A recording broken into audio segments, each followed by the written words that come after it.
All right, I'm going to go ahead and get started. Good afternoon, everyone. My name is Ira Mihal, and I serve as the Assistant Director of Alumni Engagement here at Emory University. Before we get started, we do have a few housekeeping announcements for today's session. Please note that the views and opinions expressed in the learning development webinars and programs are those of the individual speakers and do not necessarily reflect the official policy, position, or views of Emory University, the Emory Alumni Association, or its affiliates. The content provided in this program is for informational purposes only and should not be construed as an endorsement by Emory University or the Emory Alumni Association. This session is being recorded, so please do keep your microphones muted to avoid distractions. And now for my favorite part, I'm excited to introduce our featured speaker, Mark Mayette. Mark has a lot of great information to share with you today, so we're going to just dive right in. If you want to learn more about his background, you can scan the QR code and connect with him on LinkedIn. I will be sharing the slides from today in the email following the event, so don't stress about trying to write everything down. Just kind of follow along. And then if you have any questions throughout the session, please share them in the chat box and we will pause periodically to cover those. And now I will turn it over to Mark. Iram, thank you so much. And thank you all for joining. And as Iram said, I will be, you'll be getting copies of these slides. We've got a lot of slides. And I did that intentionally so that you'll have a lot of information to refer back to depending upon where you are in this journey. Before we start, just a couple things, just so you can be aware. I'm going to be using a polling device called Slido, and this will be an opportunity for you to respond to some certain questions, which helps me and Iram understand who's in the room and what they're all about. That said, let's go ahead and you can just point your camera or your phone right at that QR code. This QR code will also follow up in all the various slides that we have a poll as well. So here we go. The first question I would have you answer is, today, how would you rate your satisfaction level with your career? So if you had to say on a 1 to 10 scale, with 1 being low and 10 being rainbows and butterflies, how would you rate your satisfaction with your career currently? And I'm going to give it a few seconds here. So we get to critical mass.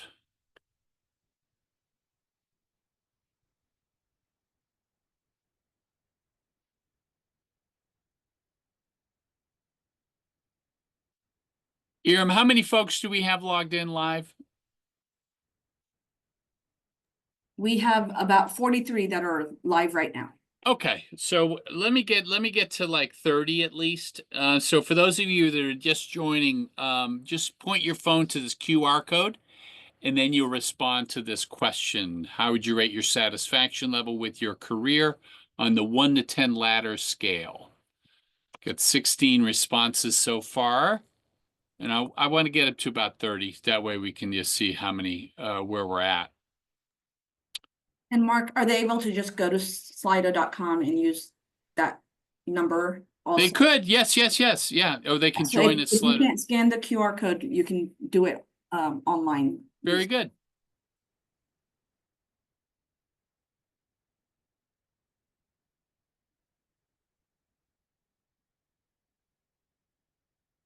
All right, we're almost there. Very good. Thank you very much for that. We're just a few more, and then I'm going to jump ahead to the, I'm not going to share it with the responses yet because I want you to respond to the next question I have, which is going to be slightly different, same nuance, but it's going to be along the lines of fast forward for 2 years. How would you rate? So from a perspective of looking ahead, how would you rate your satisfaction level with your career? So this is obviously aspirational. So again, that same QR code will work. If you're on the same website, that'll work as well. And it's probably we'll probably get to 30 a lot faster than we did previously because you're already in the poll. So good for you. We're almost there. Excellent.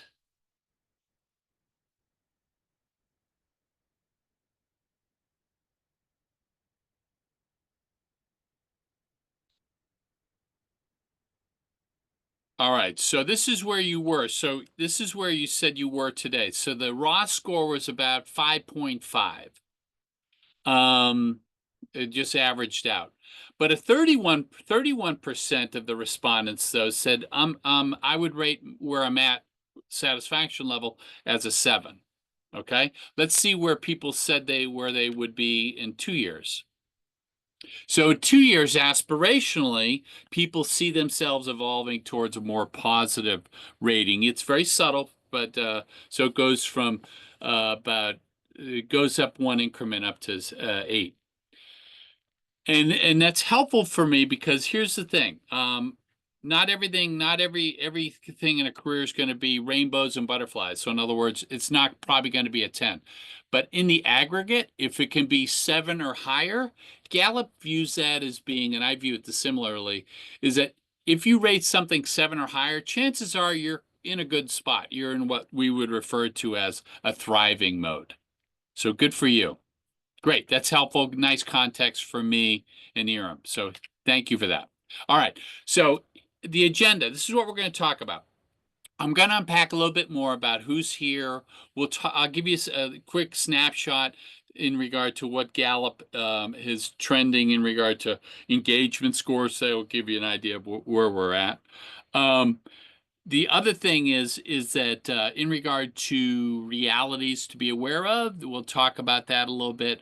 And then I'm going to get into in a more of a quick spot, like 7 steps that you might want to zero in on as you go forward. Okay. And then we'll talk about how you can show up for beyond this session. So let us begin, my friends. So we've already talked about that. I'm not going to do that. So current situation. Whoever has a markup tool, Aram, can you erase this? Because it's kind of distracting for me. But whoever has a markup tool, you're marking up my slides. But anyway, current situation. You're working but underemployed. You can choose one. Working full time. Working but need to change. You're unemployed. So one of those 4, you choose one. Again, this will tell us who's here.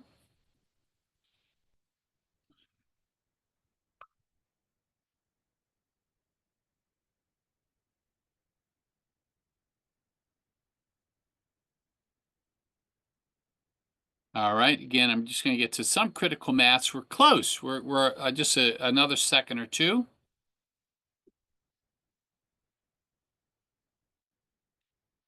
All right. So you'll start to see working but need to change. All right, so 31% and then 28%, currently looking for that full-time opportunity. So about half is at this I call it a crossroad where they're trying to figure out, all right, I need to do something else than what I'm currently doing. The other thing is I want to find out is from your background is which quarter are you in? I break it down into quarters in 10-year increments. So if you're in 1 to 10 years, you're in the first quarter. If you're 11 to 20 years, you're in the second quarter. If you're in the third quarter, that's 21 to 30. And then you're in the fourth quarter, you're 31 to 40 years into your career. Or and it's not unusual. Sometimes people will be beyond 40 years, but they want to continue on. So let's see where we're at. And thank you very much for being good sports. This Slido will be using it every once in a while on this presentation. So if you keep it minimized, that's great. All right, this is where you landed. All right, cool. All right, so the first half is about 62% of the group. But look at it. It's like there's still going to be some folks, about 30% or so, or higher, that's beyond the halftime point. So they're 20 years into their career. Now, if you had your druthers, let me go back one. Let's see. Do, do, do, do, do. Okay. Let me ask you this. From the standpoint of how many occupations are there, and this is again my level set for us. How many occupations are there? 1,000, 10,000, 100,000, or 1,000,000? Choose one. If you had to guess, how many occupations are there actually?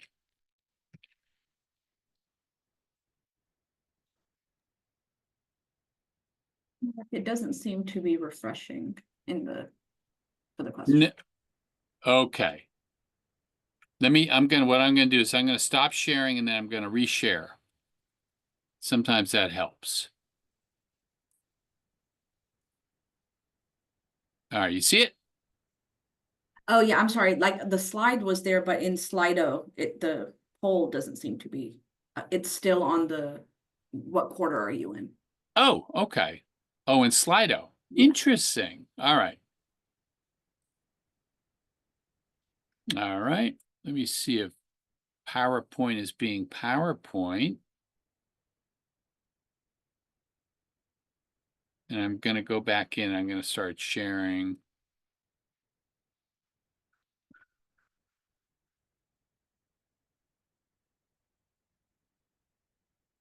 All right. I'm going to go beyond that and then I'm just going to have you just, all right, cool. All right. So what I'm going to do then, Iram, I'm just going to continue on with the PowerPoint and without getting into Slido. I'm glad we get at least what we did get from the standpoint. Thank you very much for sharing where you're at. All right, you should see my slide now. All right, Iram, if you can confirm. Yep. Awesome. Okay. So, and let's see. Okay. So what I'm going to do now is I'm going to just share with you. This is kind of like what Gallup tracks on an annual basis, as you can see on this graph.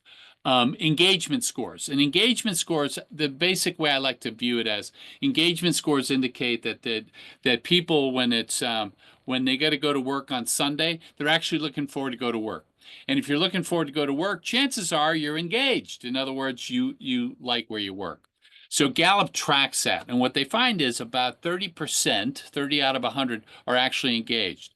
Now, if you're saying, Mark, this is like 2016, okay, so you'll start to see in 2018, engaged, and then there's a stat called actively disengaged, about 34%. And then in 22, it kind of dipped a little bit. To be engaged went down to 32. And then in 23, it went up slightly to 33, but then actively engaged, disengaged went down to slightly to 16%. And then there's even some generational differences as well. But you'll start to see they're relatively close in everything. And even 2024, engage went down. This was a marketable dip just based on where it is. So 30 out of 100 are engaged, and 17 out of 100 are what's referred to as actively disengaged. If you knew anybody that was actively disengaged at work, basically the way it can be summarized is that they're really not happy at all, and as a result, they make their coworkers, their customers, stakeholders miserable if they're actively disengaged. That's not a good place to be. So all to be said, like is that being it's all about uh, being in a good place. And if you're in a good place in your career, and that's why the poll that we did earlier, where you're a 7 out of 10, indicates that this career kind of pulls these other variables around well-being along. So if you're feeling pretty good about your career professionally, is that how you feel about your community, how you feel about your friends, how you feel about your financial situation, how you feel about your health. All of that is driven by how you feel about your career, believe it or not. So the fact that many of you said, I'm about 7 out of 10, then chances are your well-being is probably not in a bad place. So that's good. The reality of it is this, though, is that the reality is that um, is that there's a lot going on. And here's the thing, is that there's about 1,166 occupations that the federal government tracks. That's why in that previous poll I was asking, what do you think the number is? 1,166. The other part of the reality is we work about 80,000 hours in our careers. People that are graduating college today can expect about 100,000 hours due to our longevity.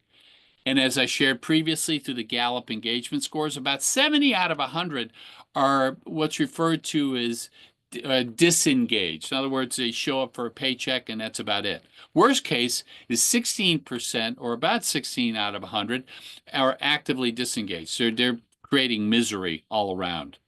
So that's why I like to say being authentic versus going through the motions is really one of them is sustainable. And so when you're in this career crossroad, it's really important to be really true to yourself. And that's why we're getting to this concept of is that if we're aware of the dynamic, I call this our compasses, our internal compasses, in many ways is broken. Because here's the dynamic.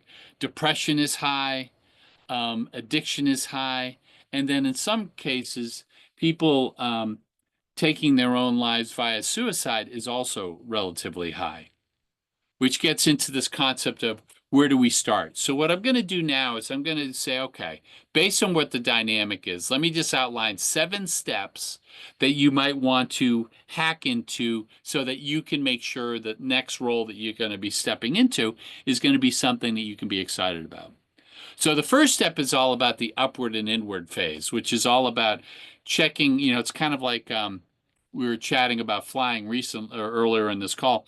It's like when they talk about the oxygen mask, you need to put the oxygen mask on yourself first before you can put it on others.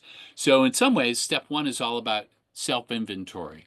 As Mark Twain once said, your 2 most important days, day you were born, and the second days the day that you discovered why.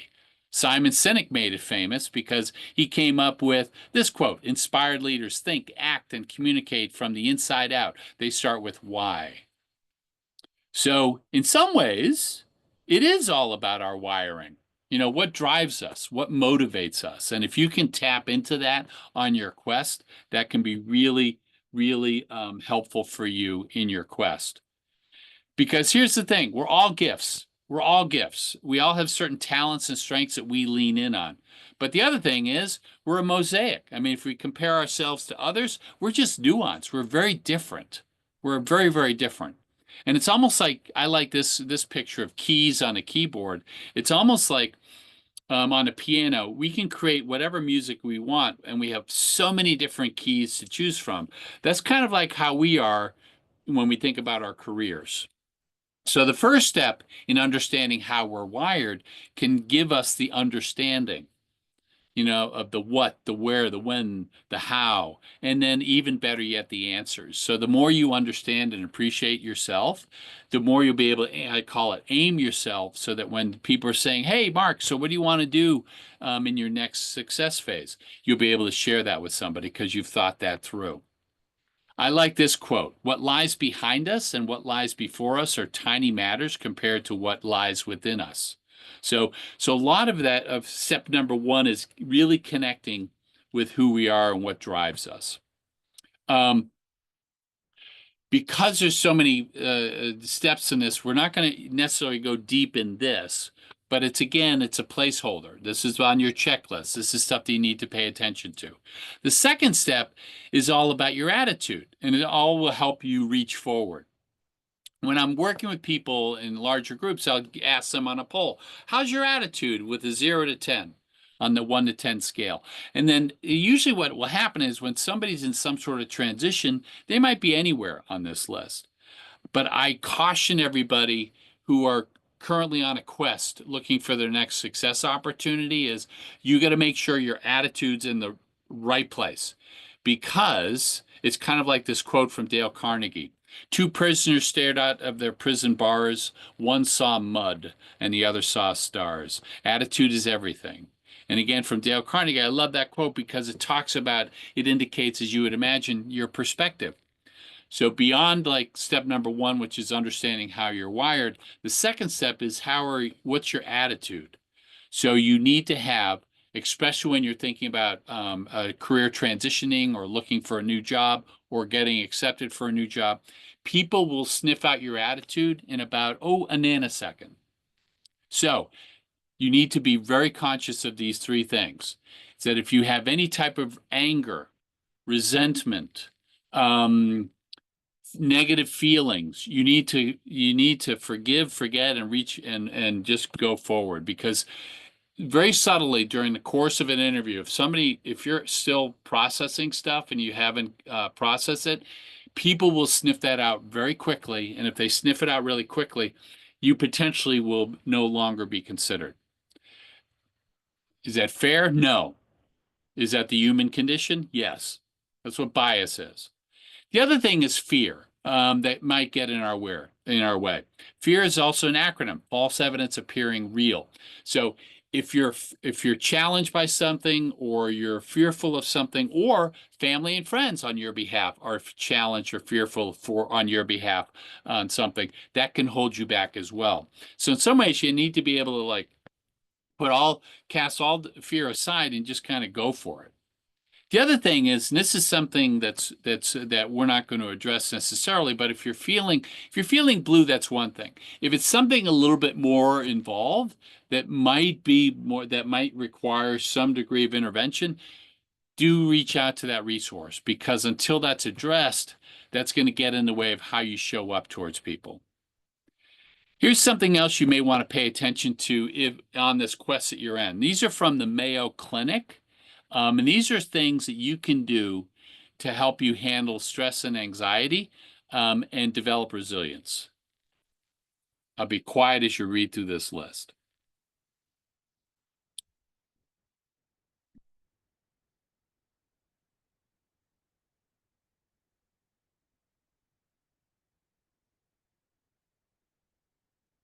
And that second to last one, I don't want to underplay that. Whatever your faith is, if you have a faith, lean in on it, because it's a really good opportunity when you're at a crossroad like this.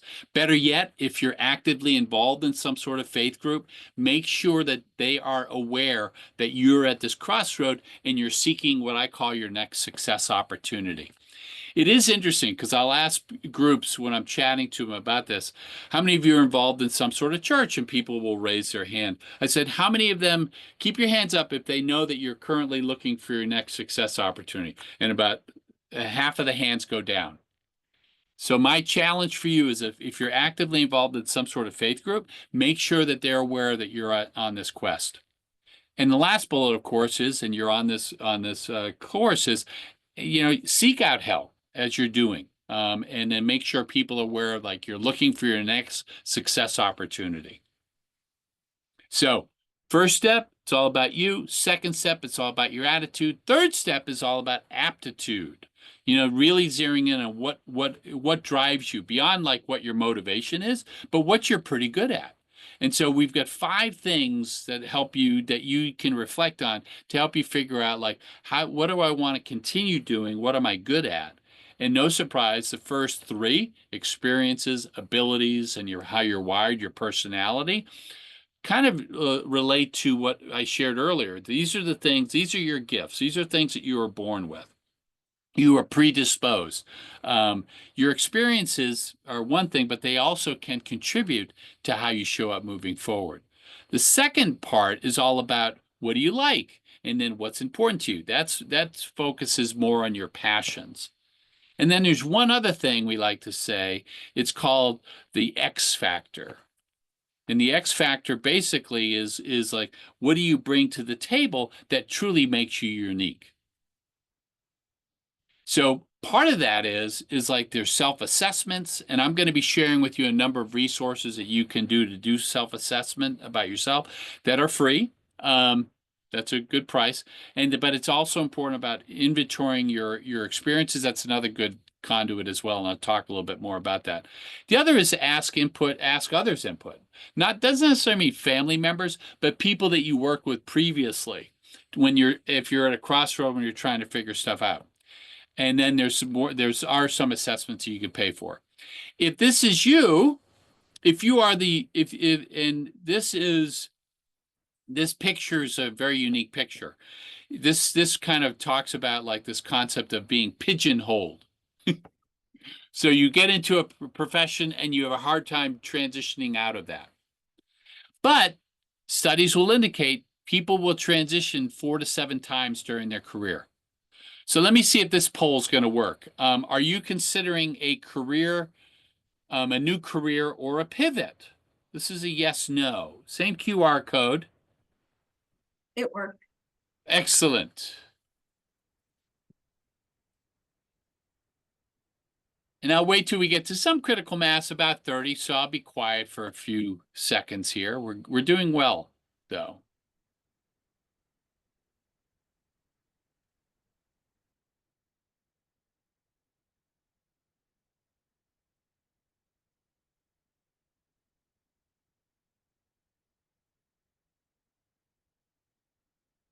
All right, so the survey says, okay, look at this. All right, not surprised. So 92% of the people that responded are saying, yeah, I'm really interested in doing some sort of career pivot.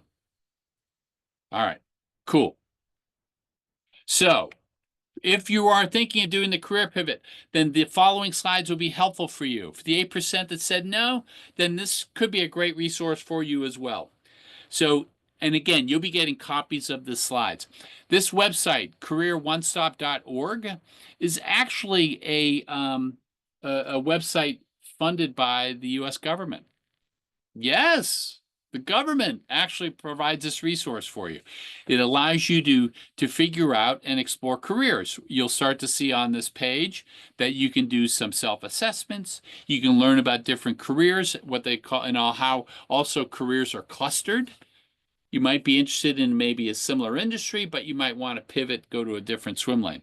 So you start to see different resources. If you are considering doing the pivot, though, then here's things that's really important. Really identify your skills, identify what you're interested in and what's important to you, your values. And then the third thing is do a reality check. And this reality check is where all three meet. And so part of that reality check that you need to pay attention to is how does this compensate? What education certifications might I need? What's the job market in my area, in my zip code? And do I have a network that's in this area? And then how quickly might I need a job? So you'll start to see that here's another, so where all three of these meet, here's a resource. It's called onet.org. Again, this is another government-sponsored website. This will allow you to research careers. So it'll start to identify the outlook for certain industries. It'll also begin to cluster occupations. It'll talk about some areas of the economy that are hot and growth industry. And then also break it down by the other categories. So, but you can start off by simply typing in an occupation or a job and then see what results when you type that in. The other is careeronestop.org. Going back to this, you'll start to see that there's, if you go into toolkit skills and then skill matcher, that will also begin to connect with you based on your skills. Here are some roles or jobs that might connect for you. And then beyond just your skills is also, what are you interested in? What do you like doing, right? And so this interest tab lets you also view it based on what you enjoy doing. And what it will do is it will start to list out the occupation, the outlook, the hourly wage, what education's required. So you'll start to see it goes into a fair amount of detail in regard to an occupation that you might be interested in. And then there's another government website that gets into more about the Outlook Handbook, which talks about the various outcomes of various industries. The other part you need to consider if you're considering a pivot is this concept of what skills are required for this? And so this will allow you to also begin to identify, are there any further education I might need to be getting, etc. And so part of it is through this career one stop is go to / credentials, and then it'll tell you what credentials are required for that. And then the last thing I'll show, or the second last thing, is around mynextmove.org is another website that might help you begin to figure out, how can you pivot in a way that will be a positive outcome for you. And then myskillsmyfuture.org is another website that will be useful for you as you go. And then here too, it'll start to outline different buckets. It'll list out how many jobs are available, what the hourly rate is, what the education requirements are as well. Another resource I will share with you is crossroadscareer.org. This is a faith-based group, a Christian-based group that was founded by a former executive for a small company south of Atlanta called Chick-fil-A. So this person left Chick-fil-A in their executive role, and vocationally they started crossroadscareer.org because in their heart they wanted to do something to help people navigate during their careers, and he created this group. It's a great resource. It also has some great tools in it as well. He also has an app. So crossroadscareer.org. So the other thing I will say before I take some questions is going to be around refreshing your skills. Here are some things to keep in mind if you're at a point where you want to refresh your skills, especially if you're at a crossroad where you do have some time in your hands. There are some free certificates from LinkedIn Learning, and there's a website for that. If by chance you might require a LinkedIn Learning Premium or LinkedIn Premium, your many local libraries, if you have as long as you have a library card, will give you access to LinkedIn Learning through the library. So just be aware. The other is you can also go into Google. It's called Grow with Google, where they'll have some additional classes you can take with free training. Even Goodwill has training centers, free training they offer into the community. So if you're used to donating, making donations, or shopping, great buys there. They also have training as well. And then there's also computer and basic skills through this EDU website, and even Microsoft provides free learning as well. And like I said, your local library can be a good resource. For those in the Atlanta area, be aware that there's a group called Workforce Fulton. That's where you get help for job. They will help job seekers with training dollars, and you can check your county of residence because you might be able to do some training through some grants from Fulton County.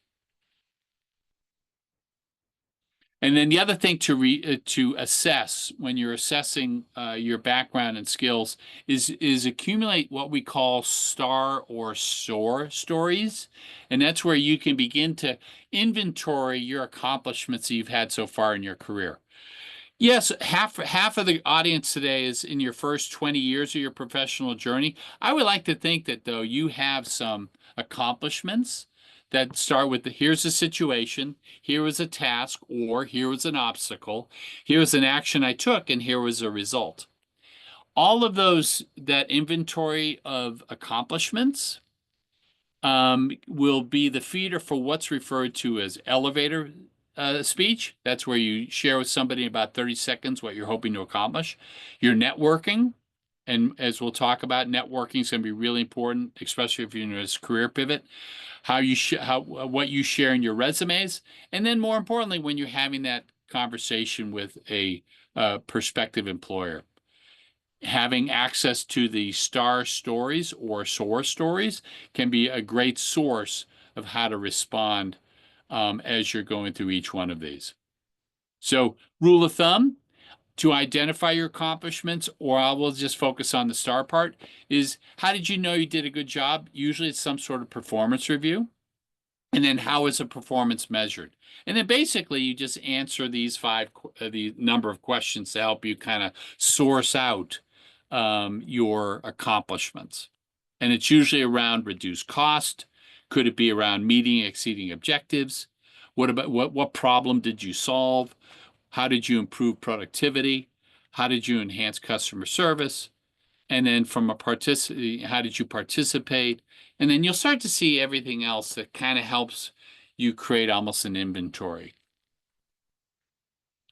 If you're still kind of at this point, you're like, Mark, that's all well and good. I'm still kind of at a crossroad where I'm still trying to figure out, like, how do I aim myself? Where do I go? And here's some 5 clues that help you begin to understand, what are your true talents that are probably going to be strengths? And chances are the first one is yearnings. What are you naturally drawn to? That's usually a good indicator. Another indicator is the chances are there's things that you're a fast learner that you do really easily without even thinking about it. Your friends are like, wow, how do you do that? So it's fast learning. Another is when you lose all track of time. You get into this flow state where all of a sudden you put your head down, you're into something, and all of a sudden 2 hours goes by and you're like, wow, where did time go? And then the other is like a glimpse of excellence. It's like you don't even know how you did it, but you do it really well, and it's usually near perfect results almost every time. And then the other is satisfaction. Like at the end of after doing that, you're like, whoa, that was awesome. Can I do that again? So each one of these 5, if you're able to, they'll describe you, they'll influence what choices you make, they'll help you direct your actions, and they'll also explain why some things you're better at than others. It also helps you understand how you filter your world. Why certain things are important and why they're not. So let me pause and find out through Iram, are there any questions that came up? And I'll pause before we get into step number 4.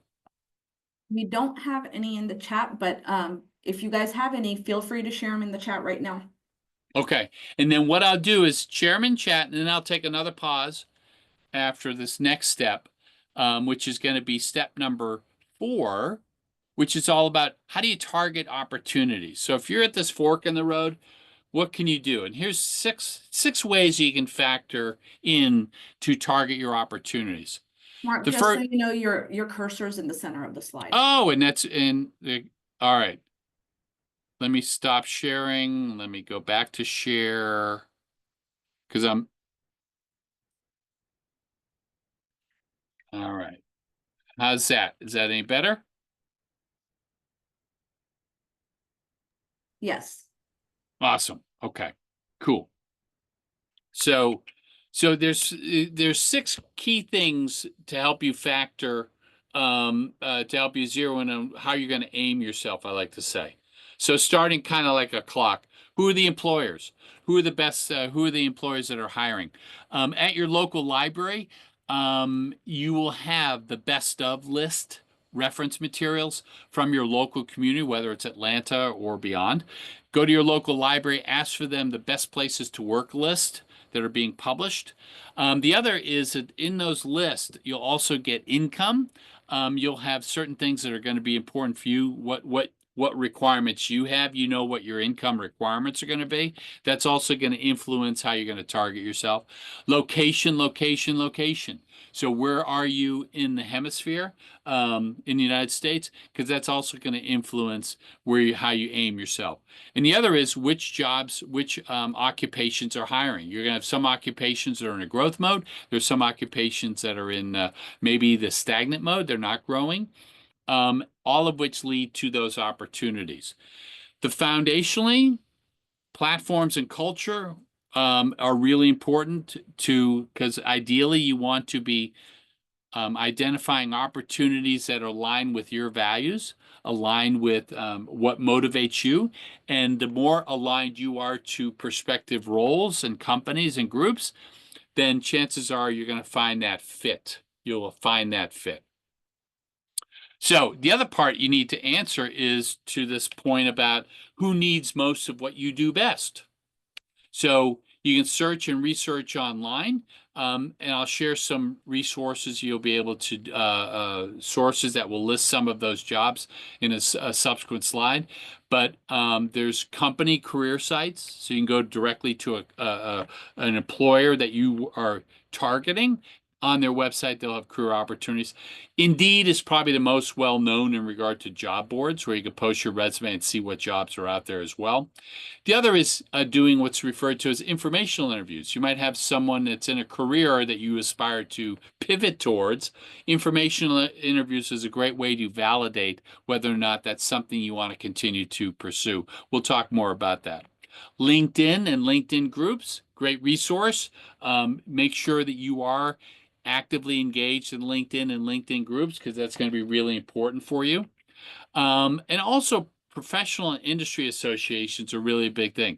If there's an occupation that maybe you're looking to pivot towards, find out if there's an industry or a group that gets together from a professional networking standpoint, and then get involved with them as well. For the Atlanta area, as an example, they publish Book of List, and Best Employees is something that they will also publish. They'll identify 4 to 8 target job, and then if you can, identify 4 to 8 target job postings that you are really interested in, and then we'll talk about using your network in a little bit.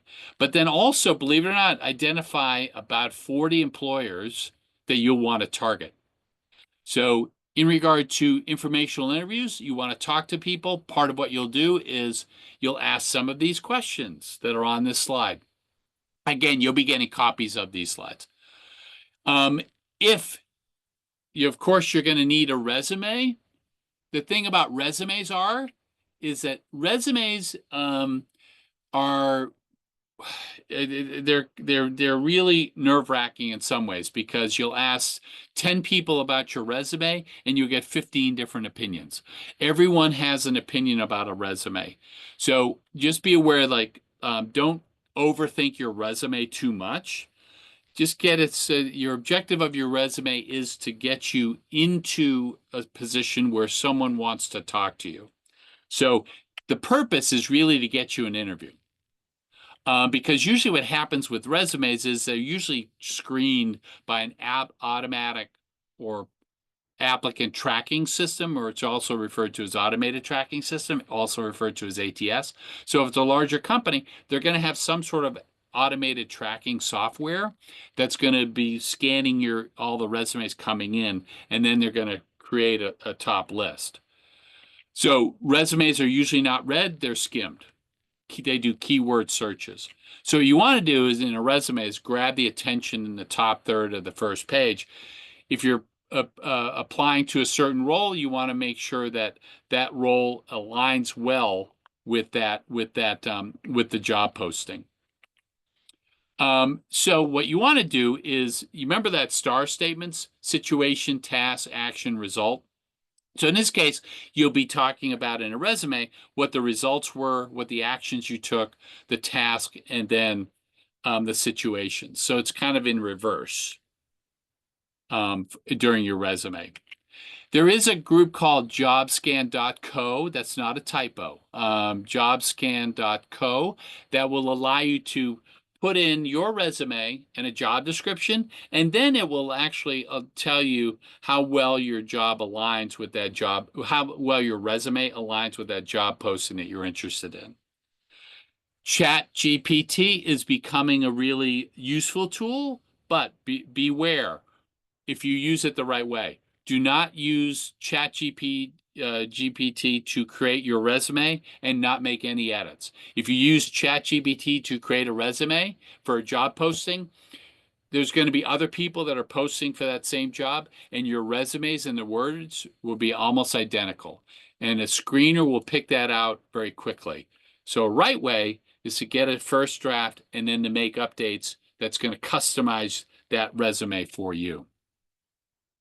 This is not a LinkedIn workshop, but I would encourage you to make sure that your LinkedIn profile is an all-star profile. And an example of that might be is like you can keep your current role current for up to 6 months after you leave a job. So it's a lot easier. You'll be recruiters, others that are looking for appropriate folks will start with people that are currently employed. So make sure that your current position or even your previous position, even if it's within 6 months, that can be current. The other thing I want you to do is use your LinkedIn updates to even use tools like Open to Work. And that's where you can either share it with all of your community of members or just recruiters. That's a setting that you can make. The other is if during your career you took a break, whether it's to take care of family or there was some other ulterior motive, some other reason why you might have taken a sabbatical, you can actually put into your LinkedIn profile career breaks that might explain gaps or gap years. Be aware, though, that posting for jobs might be easy using your LinkedIn profile. Be aware that there's a lot of bogus jobs on LinkedIn. So don't expect to be getting all sorts of callbacks if you're just spending all of your time doing LinkedIn post. Okay. But we want you to be active. So have a plan, be professional, engage through LinkedIn, whether it's through LinkedIn groups, etc. I'm going to put into chat now an article called 10 Best Link Profile Tips. I'm going to put this into chat. So just bear with me.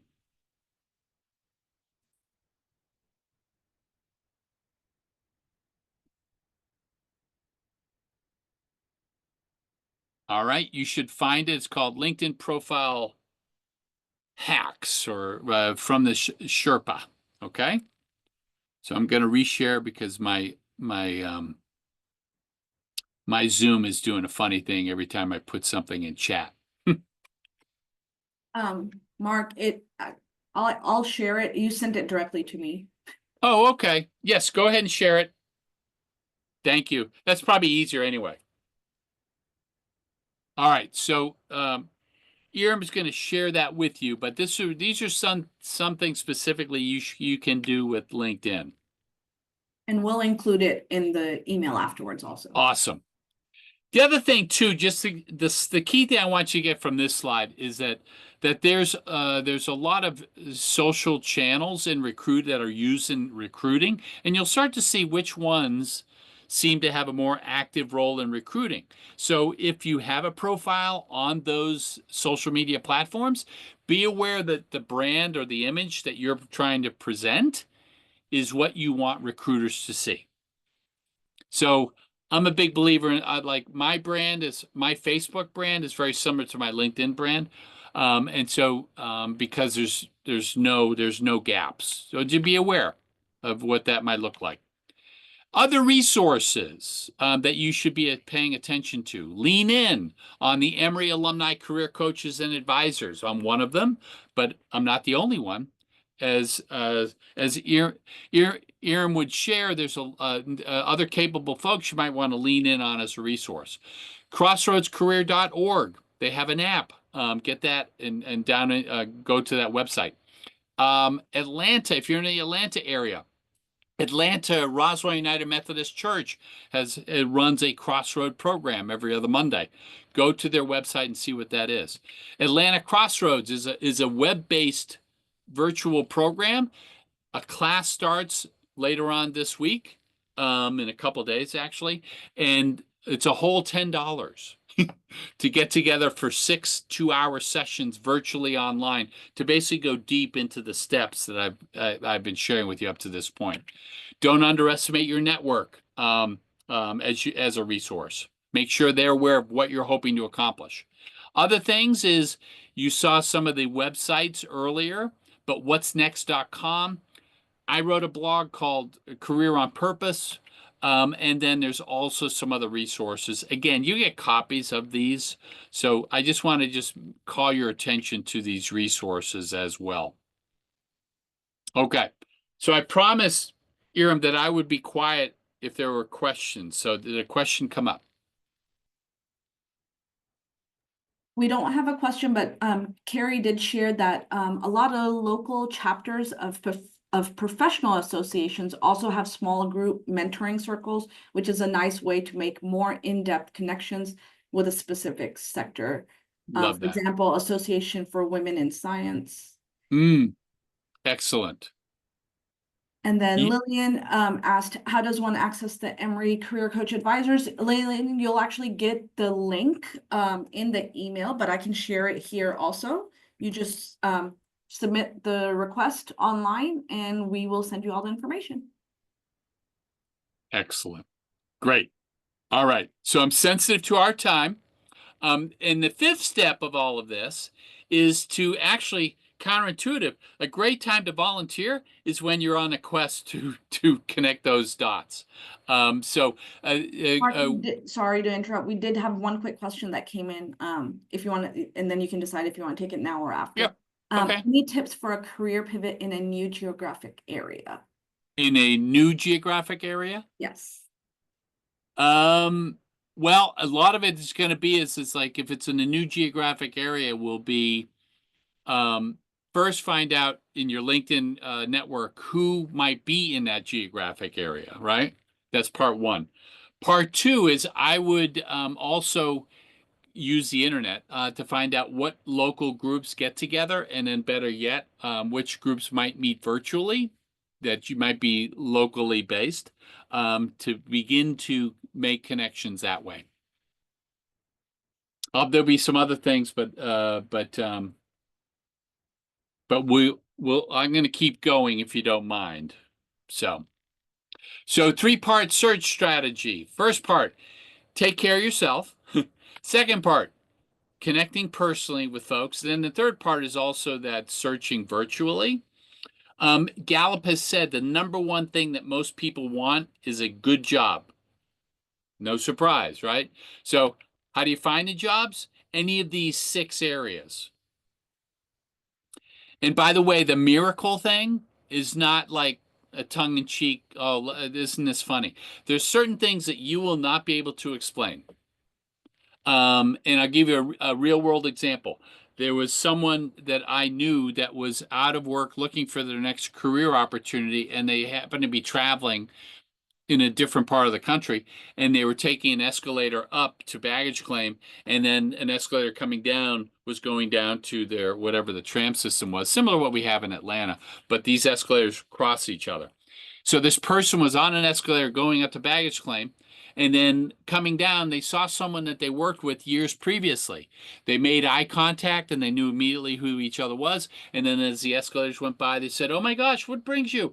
Oh, what are you up to? Oh, I'm looking for my next success opportunity. Do me a favor, connect on LinkedIn." They connected on LinkedIn. 2 weeks later, that person was working at that person's company. Some people would say that was a miracle. So that's why I say don't underestimate that sixth one. So here's a reality check. 250 people will post for a job, all with one person being offered the job. And you'll start to see that's why sometimes you have this mindset. I'm looking for one opportunity. This economy supports 165 million people. So that one opportunity, it may take me a while, but I'll get there. So with that mindset, you need to network, network, network. And you'll see 70%, 70 out of 100, generally are jobs that are not yet posted. That's referred to as a hidden job market. Now, is that truly 70%? It's been known to be from a previous survey from LinkedIn that it was up to 70%. Is that actually 70%? All I know is there's a fair number of jobs out there that are not posted. That's why networking is really, really important. So networking through LinkedIn, networking through meetup groups, networking through some associations, really important. And part of it is network is you're trying to get some air, advice, information, and insights, with the intent being getting a referral or recommendation for next step.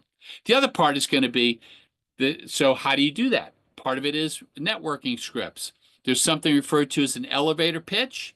So what I'm going to do is I'm going to put in, I'm sensitive to our time. So I'm going to put in an I'll send this to you if you don't mind. Sure. Um, the elevator pitch template. And that's going to show up in the chat to you, and then you can go ahead and share that with the group. And it's interesting. I'm finding that Zoom does funky things when I put something in chat. Okay. So I should be sharing my screen again. But basically what you really want to accomplish with an elevator pitch is you want to plant the seed that person listening to that's going to say, oh, really? Tell me more. Or, oh, I know someone that's really that's good at that. Let me connect you with them. The other thing, and this is something hopefully you'll get from this, if there's anything I want you to get from this, is beyond just the resume, is having a marketing plan. And this marketing plan is a document looking forward. And basically what it's going to do is it's going to list out what your objective is, what your core competencies are, what your skills are. Kind of looks like a resume. But then what it does, it identifies the aspirational jobs that you're hoping to accomplish. So work locations, industries, target companies, that's a marketing plan. So what I'm going to do in chat is I'm going to put in a template for a marketing plan. Let's see here.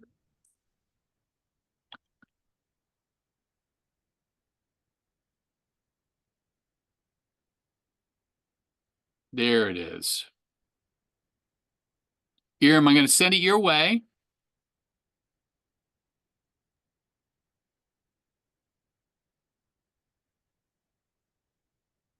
All right. And then now what I'm going to do is I'm going to go back, and that's the last document I needed to share. So we should be okay now. I'm sensitive to our time. I'm going to make sure that we cover the right things with the time that we have left. And get into a page that basically talks about here's some other sources for jobs, but be alert for scams, okay? The other thing I'll share is like some to-dos when you're in this quest. There's a whole laundry list of things I'll have you do. And again, you'll be getting copies of these that you'll be able to apply.